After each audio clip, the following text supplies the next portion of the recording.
Таа постапка е секако за 3-годишен период за почеток од 2019 година и сега ние ги правиме припремните работи за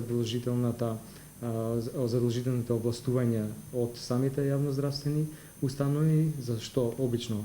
е потребно време и во тек се и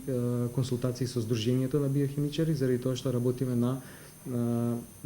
точно дефинирање на новите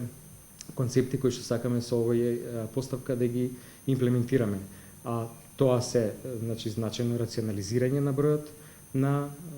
апаратите, понатаму некои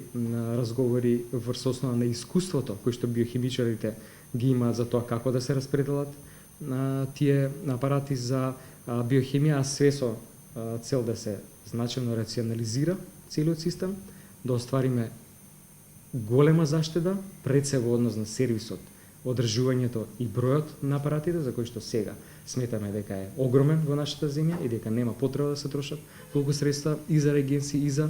одржување, и сето тоа сакаме нормално да биде подкрепено со такво експертско мислење. Веројатно дека ќе започне постапката, меѓутоа ќе се реализира на почетокот на следната година.